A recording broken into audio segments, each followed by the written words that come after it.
I think I didn't do anything wrong, just followed my heart and got in the wrong car at the wrong time. The airbags blew, the cops came, and my husband arrived, not to help me up, but to hand me a neat little envelope. I thought it was sympathy. It was a notice. Before we dive deeper into this story, I have one small request. Please subscribe, drop a like, comment, and hit that hype button to boost this channel so more people can discover these incredible stories. I think I didn't do anything wrong, just followed my heart and tried to feel alive again. Leo had stopped noticing me long before the car crash or the envelope. I only wanted to feel seen, and Gareth saw me. At least that's what I told myself when it all started. Back then, I believed Leo should be grateful that I was still there at all. At home, everything felt dull. Same kitchen, same two-bedroom house, same questions about dinner and bills. Leo worked in IT for the city, steady and quiet, the kind of man who thought fixing routers was enough romance for one lifetime. I was 33, the office administrator at Sloan Packaging, and lately, everyone said I had potential. Gareth Sloan, our regional director, said I had leadership written all over me. He said I carried myself with a calm confidence. He said my husband probably didn't appreciate that kind of woman. I laughed the first time he said it, but it stuck. At first, I told Leo small lies. I said I needed to stay late to help with quarterly reports, even when the reports were already done. I said Gareth insisted we prepare early for audits. Leo only asked what time I'd be home. I said, "Don't wait up." He nodded, polite as always, and I called that indifference. Later, I would tell everyone he'd stopped caring about me long before I did anything wrong. When Gareth offered to drive me home after a late meeting, I agreed because it was raining and because I wanted to see what it felt like to have someone insist I shouldn't walk alone. It was harmless, I thought, until the next week, when I waited by his car again, even though the sky was clear. I told my sister Kira about it, half joking. She laughed and said I deserved some attention, that Leo was probably busy counting wires or watching tutorials on how to love a woman. When I told my mother, she sighed and said I should be careful not to scare Leo away with my ambition. That annoyed me more than it should have. Why was I always the one walking on eggshells? Why couldn't Leo just keep up? At work, Lydia, my friend from accounting, kept pushing the story of Gareth and me. She said everyone noticed the way he stood closer to me in meetings. I told her people were dramatic. Then I told Leo the same thing when he asked why Lydia had tagged me in a picture from a team night out that he didn't know about. I said he was monitoring me. He said he was just surprised I hadn't mentioned it. I told him that was exactly why I didn't, because everything I did became a problem. That weekend we went to dinner with his mother, Diana. She always had that look of suspicion, as if she could see through me. She asked about work. I said I loved it. She asked about Gareth. I said he respected me. Leo stayed quiet, which gave me the stage. I told them both that my boss appreciated initiative, unlike some people. Diana frowned. Leo stirred his coffee and said he was glad someone valued me. I felt insulted by his calm. I said he was being sarcastic. He said he wasn't. I told him that's exactly what sarcasm sounds like. At home, I accused him of trying to make me look foolish. He said he hadn't even raised his voice. I told him that was worse, that he used silence as punishment. He said I was imagining it. I said that word, imagining, over and over until he apologized just to end the argument. I counted that as a win. The following week, I told my parents that Leo was becoming difficult. My father said Leo seemed responsible. My mother said every marriage needed patience. I told them they had no idea what living with someone like him was like. They dropped it, and I took that as proof that I was right. At work, Gareth started inviting me to client lunches. He said he needed someone with empathy to handle the clients. I liked the way that sounded. During one lunch, he told me he'd once been married to a woman who made him feel invisible. I said I understood completely. He smiled and said, maybe we were both too understanding for our own good. When I came home late that night, Leo asked if I'd eaten. I said yes. He asked if I wanted to watch a movie. I said I was tired. Then I posted a story from the restaurant with the caption, "Working with the best team ever." It was petty, but I wanted him to see what he was missing. Later, when I sat with Kira for coffee, she told me I was glowing. She said Leo should be careful, or I'd realize I could do better. I said maybe it wasn't about better, maybe it was about different. She laughed and said different usually means better. By the end of that month, I had a new routine. Stay late, send a quick text, come home just before midnight, complain about office stress. Leo started to wait up again, but not to argue, just to ask if I needed tea, or if my back hurt from sitting too long. I told him not to act like a nurse. He said he was just being nice. I said he was suffocating me. One Friday, Gareth told me about a client mixer in another town. He said he'd handle the drive if I handled the details. I said sure. When I got home and told Leo, he only said to be careful. I said he didn't trust me. He said it wasn't about trust, just safety. I said he was ridiculous. He let it drop, and that silence made me furious. That night, I tried on a dress that I said was for work events. He looked at me for a long time and said I looked nice. I asked if that was all he had to say. He said yes. I said he was boring. He said I was beautiful, but tired. I turned off the light. The next day it rained. Gareth texted that he'd pick me up so I wouldn't ruin my shoes. I looked at Leo reading to Milo and said I had to leave early. He asked if I had my umbrella. I said I didn't need one. I watched his face as I grabbed the spare car key from the hook, though I didn't plan to use it. I just liked the idea of having an extra way home if I changed my mind.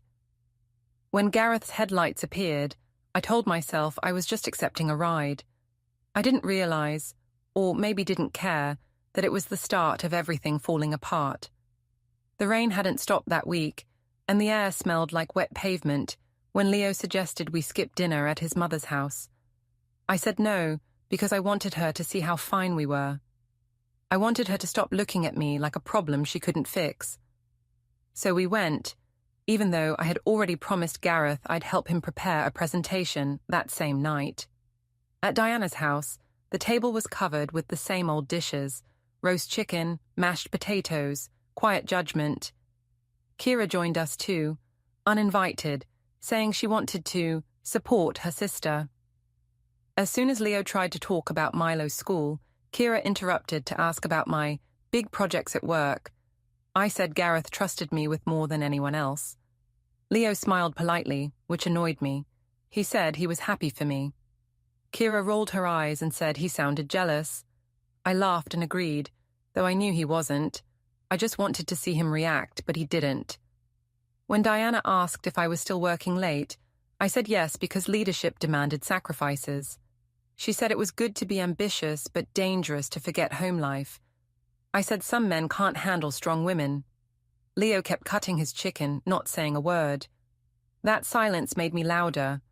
I told them I was tired of being treated like I should shrink myself. Kira clapped. My father-in-law would have called it putting on a show, but he wasn't there to see it. When we left, Leo thanked his mother for dinner, like nothing had happened. I told him he should defend me when people question my choices. He said no one had attacked me. I said silence was worse than attack. He looked tired.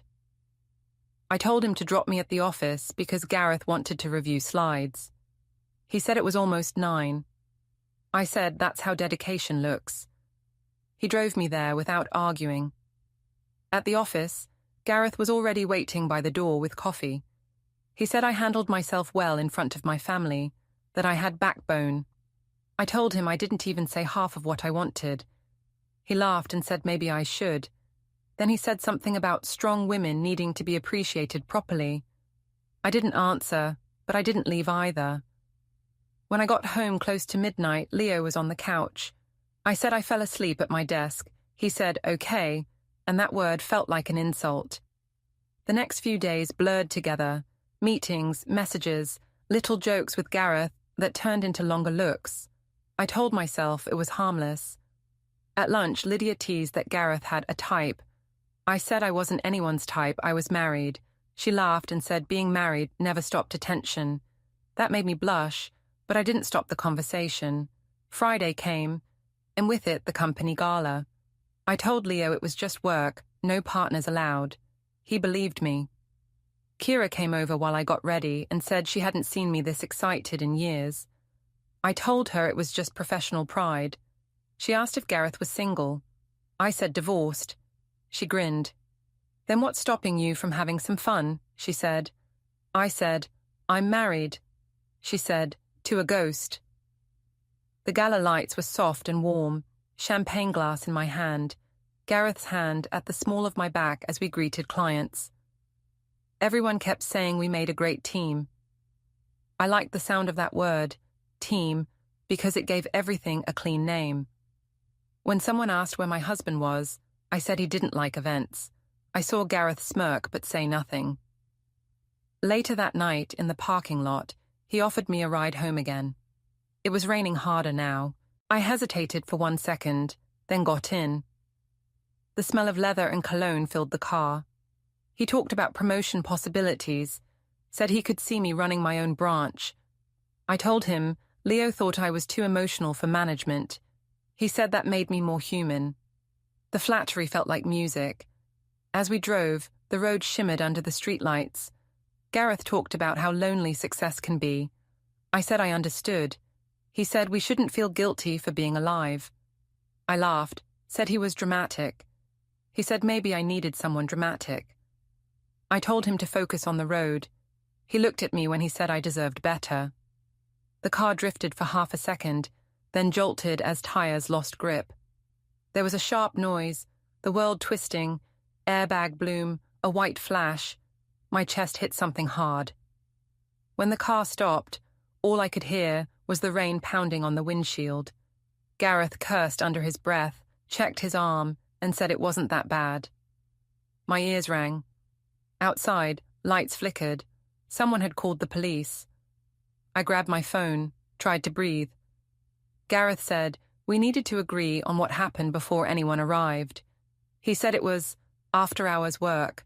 I nodded. My hands were shaking.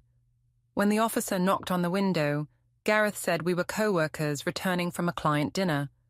The officer looked at both of us, then at the back seat where his briefcase lay open with company papers. I smiled like nothing was wrong. He asked if we'd been drinking. Gareth said 1 glass each. I said I had juice.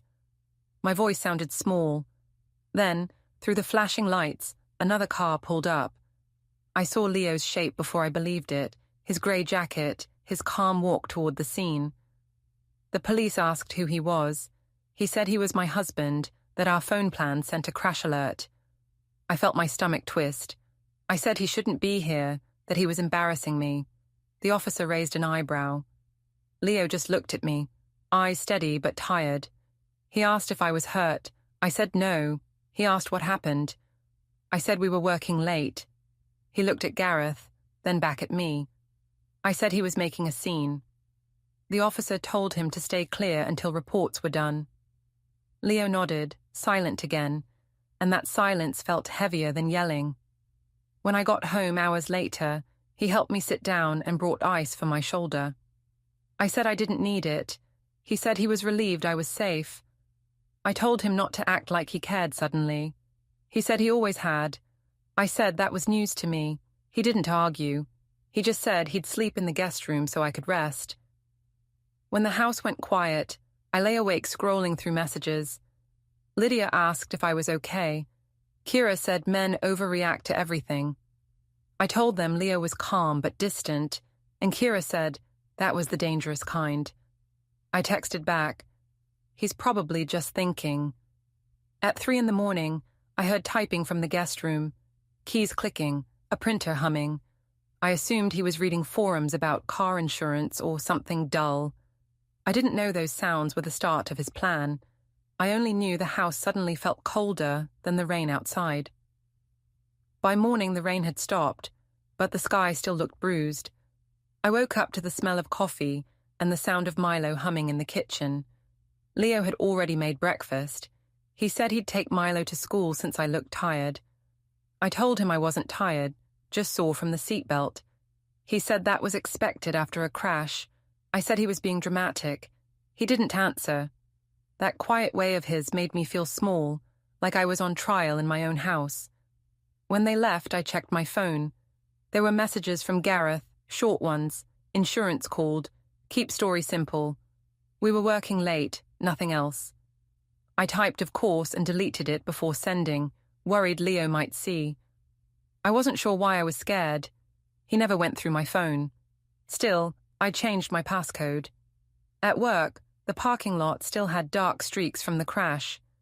People whispered when I walked in. Lydia rushed over, asking if I was okay. I said it was just a fender bender.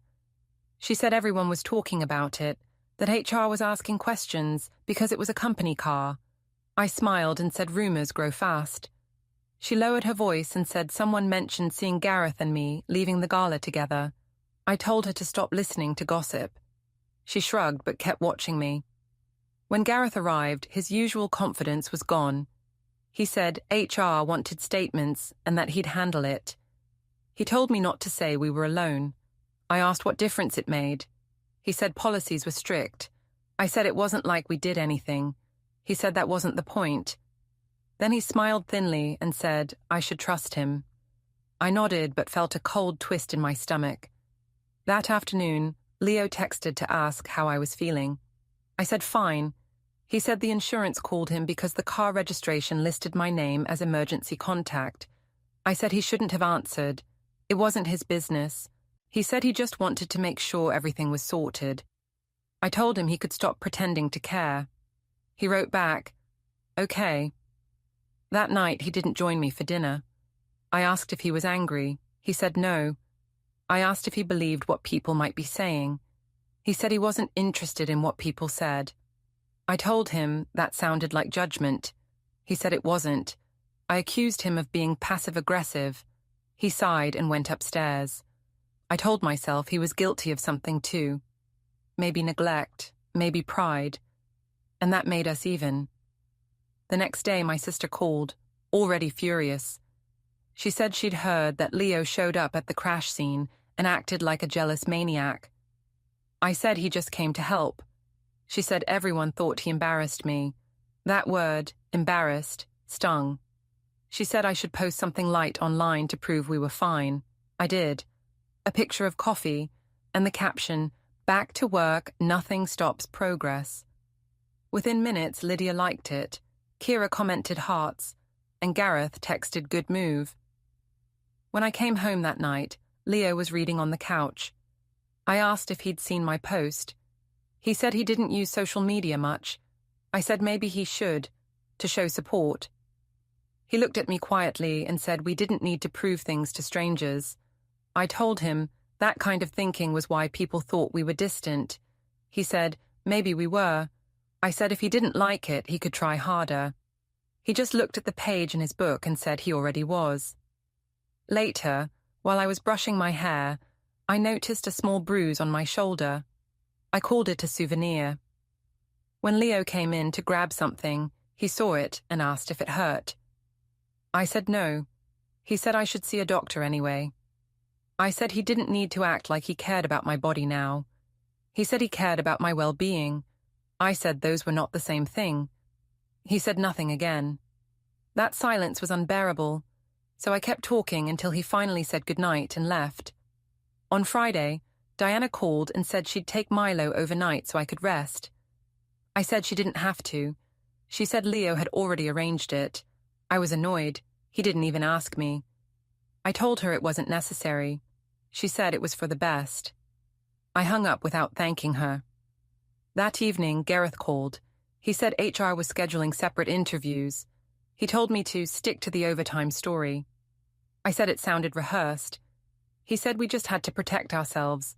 He used that word, ourselves, as if we were a team again. I wanted to believe it. When Leo came home, I told him Diana had overstepped by taking Milo. He said he'd asked her because he thought I needed peace.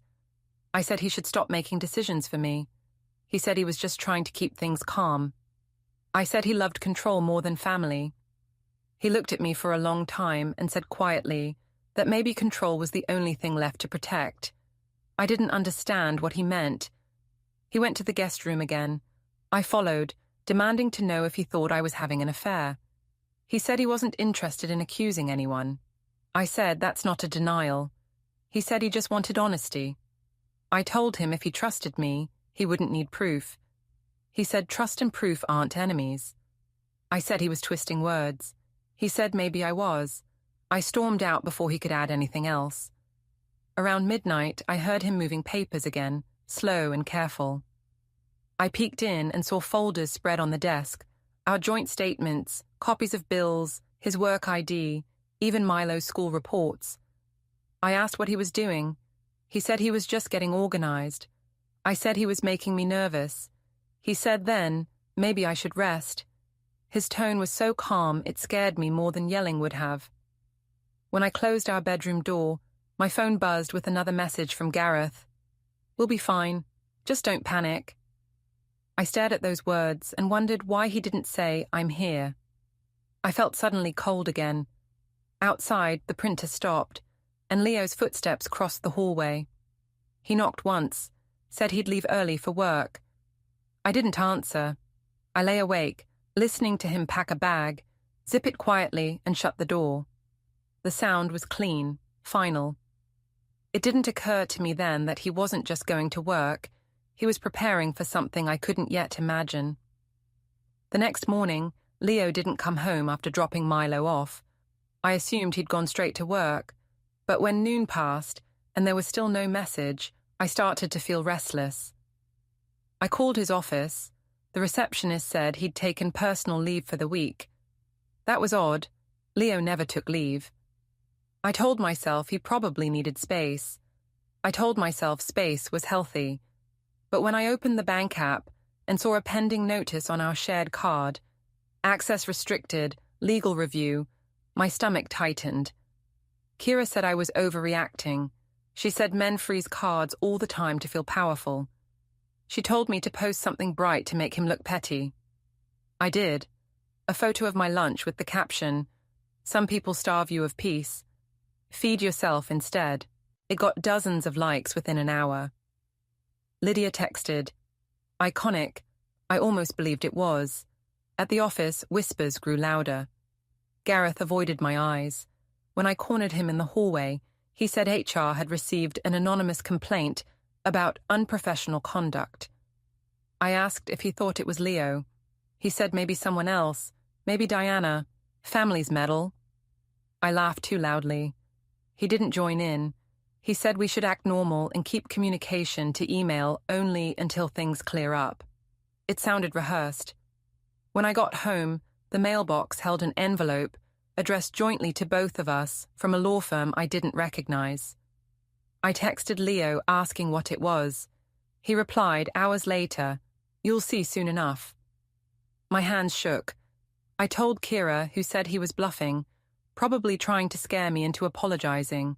She said men always play lawyer when they're weak. I wanted to believe that. That weekend, Diana invited Milo to a sleepover again. I said no, but she had already picked him up.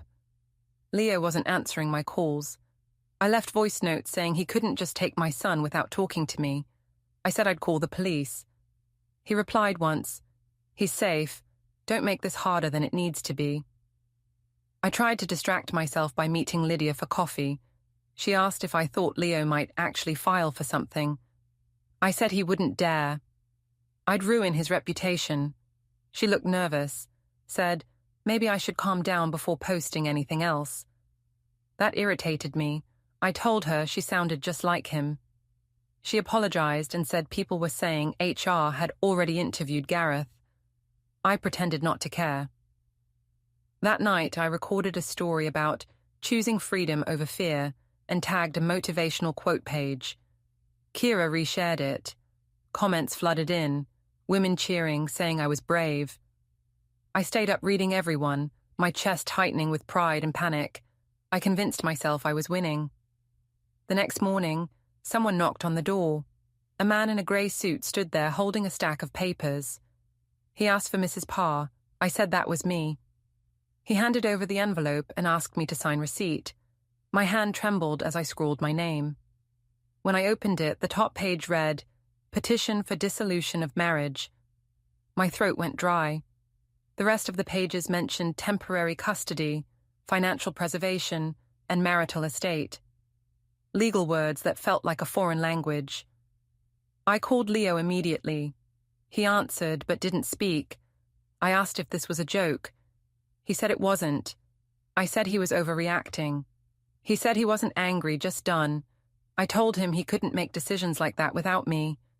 He said I'd made plenty without him. Then he hung up. I called Kira crying. She said to post something before he could twist the story. So I did.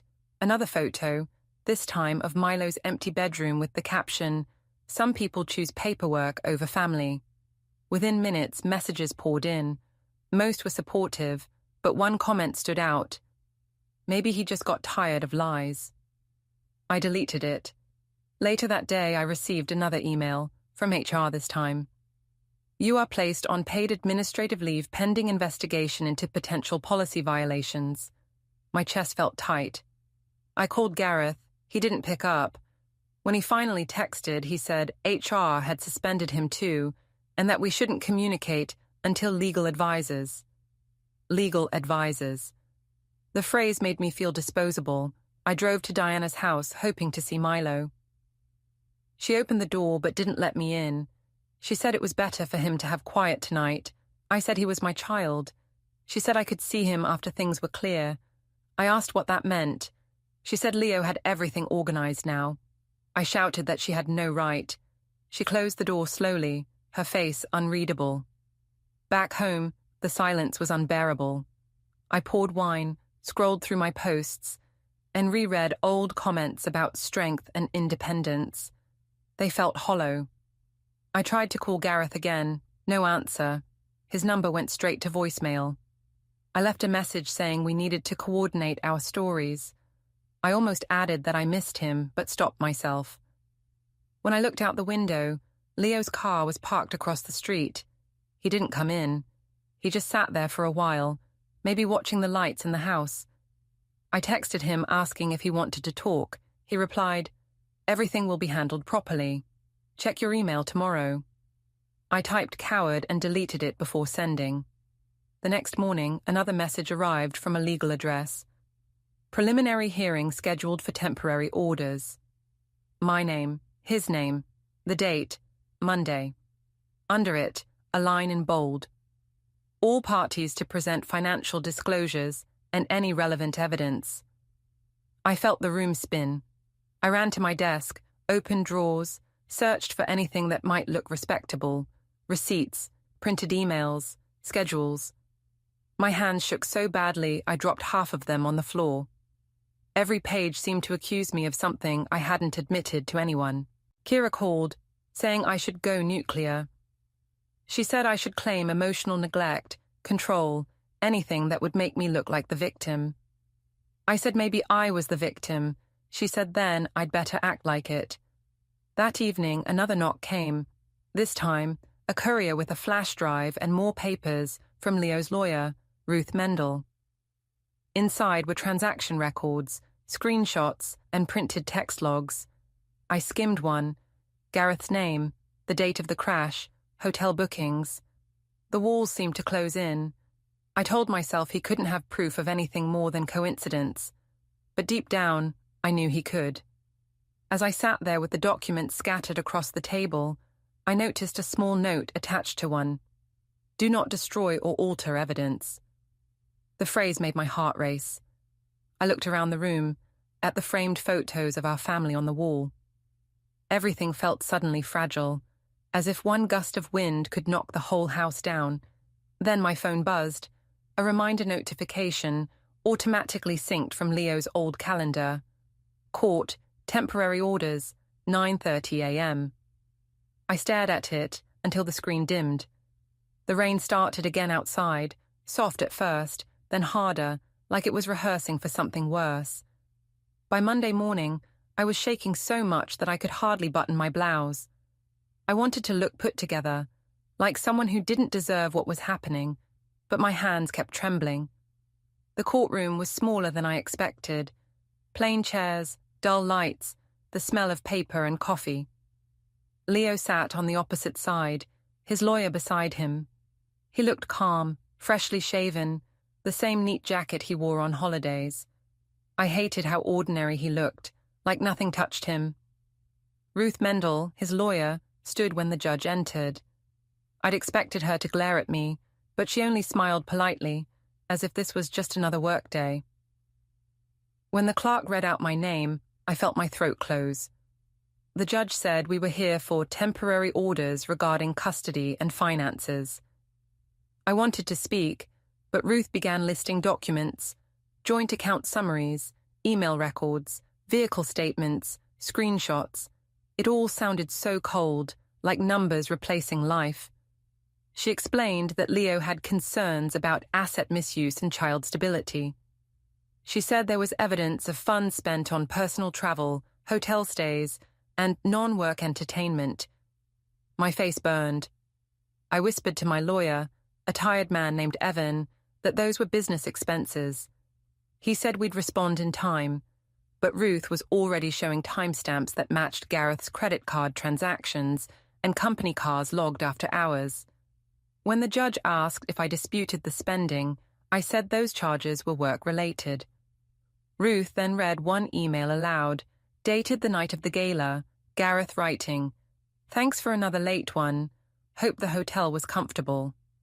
I blurted out that he meant the event hotel, not a private stay. She nodded mildly and handed over the receipts, 2 room keys under our names.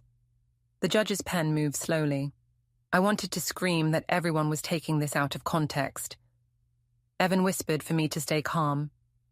Ruth kept going, describing the car accident, the police report, the alcohol test, the insurance call that went unanswered because Gareth instructed me to lie. She said Leo didn't wish to press criminal issues, only to ensure his child's well-being and financial fairness. Her tone was professional, almost kind, which somehow hurt more. When it was my turn to speak, I said Leo had been emotionally distant for years, that I only wanted appreciation. I said he'd frozen accounts to punish me. The judge asked if I had proof of punishment beyond lawful financial restraint. I said no, but that didn't mean it wasn't true. He nodded but didn't look convinced. Ruth then submitted a school note from Milo's teacher about emotional disruption following parental conflict. I felt faint. After the session ended, Ruth handed copies of the evidence to Evan. Leo didn't look at me. I waited for him to glance up, to show anger or guilt, but his face was unreadable. When he left with Ruth, he even held the door for me. That small politeness made me want to cry. Outside, Kira was waiting. She asked how it went. I told her Leo had twisted everything. She said then I should post the truth online, before he poisoned everyone. I said maybe silence was safer now. She called me cowardly. I said she didn't understand. She said maybe Leo was smarter than we thought. That evening, my email filled with formal words, disclosures, exhibits, affidavits. HR had also written, as per policy, administrative leave continues pending final review. The words blurred together. I called Gareth again. Voicemail. Then a message came through. It's over. HR is digging deep. Please don't contact me. My heart dropped. After everything, he was erasing me to save himself. I opened the binder Ruth had left, meaning to look brave. Inside were sections labeled financial, digital, custody. Under financial were screenshots of our shared card, the same hotel listed under my name the day before the crash, plus rideshare charges to Gareth's address weeks earlier. Under digital were message backups, the ones I thought I'd deleted. Park by the loading dock. Don't tell anyone. Your wife's lucky you work late. I felt dizzy, angry, humiliated. I told myself Leo must have hacked me, though deep down I knew I'd synced my own backups. He'd simply used what was already there. I called Evan, demanding to know if this was legal. He said yes, joint data access and subpoenas were standard in Discovery. He told me to avoid deleting anything. He said that could count as evidence tampering. I laughed bitterly. It came out as a sob. Around midnight, I drove to Diana's house. She opened the door, already in her robe, and told me I couldn't take Milo tonight. I said I just wanted to hug him. She said he was asleep and that I should respect the court's temporary plan. I said Leo was poisoning everyone against me. She said no one needed poison when truth did the work. Her voice was calm, almost sad. I hated her for sounding sorry. Back home, I tore through drawers, looking for my passport, just to feel in control. When I found it, I sat on the floor clutching it, not sure what I meant to do. I kept hearing Ruth's calm voice, the click of the judge's pen, Leo saying he's safe. Everything I had twisted to my favor, now, lay flattened under letterheads and signatures. The next day, another message arrived from the court system, confirming that the temporary orders were approved pending final signatures. Attached were bullet points: primary physical custody to Leonard Parr. Undine Parr granted scheduled visitation. Joint assets under freeze until further review. Mandatory co-parenting course within 30 days. No new debts or major purchases allowed. I stared at the screen, my mouth dry. It wasn't just losing Leo, it was losing the version of myself I'd built through excuses. I called Kira again, begging for advice. She said maybe I should go public, make a video about emotional abuse. I almost agreed, then saw another line in the court email. Parties instructed to refrain from disparaging public statements. It felt like Leo had even taken my voice.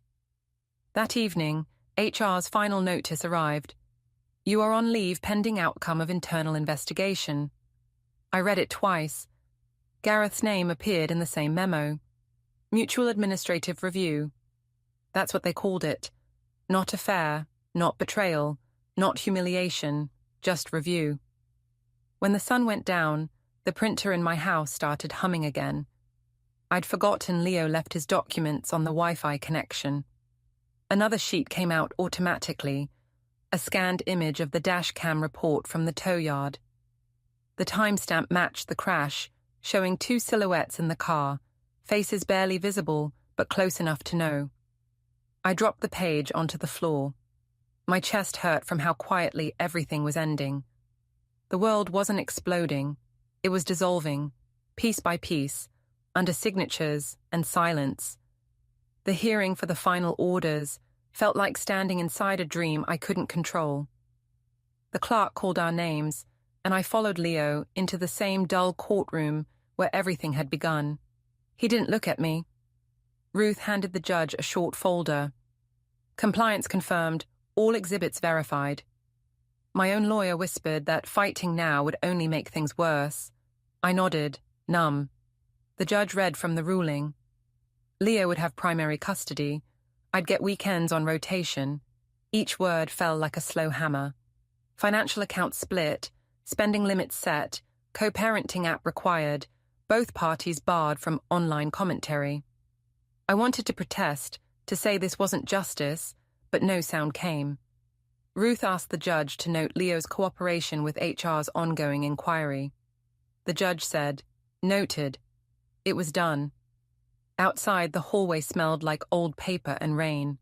May and Kira stood apart, May quiet, Kira glaring. Diana held Milo's small backpack, her hand steady on the strap. Leo thanked his lawyer, then crouched to zip Milo's coat. I stepped forward, whispering his name, asking if we could talk. He said there was nothing left to discuss, only schedules to follow. In the parking lot, I reached for his sleeve. He stepped back gently, opened the car door, and helped Milo buckle in. I told him this wasn't fair. He said fairness wasn't the goal. Clarity was. The door shut. The car pulled away, taillights glowing through thin drizzle. I stood there, holding the envelope with the judge's seal, paper warm from my hands. The rain started again, steady and cold. For the first time, I realized no one was coming to fix the story. It was finished, written in ink, not sympathy. Don't forget to hit like, subscribe, and turn on the bell so you don't miss the next story. Write in the comments from which city you are watching.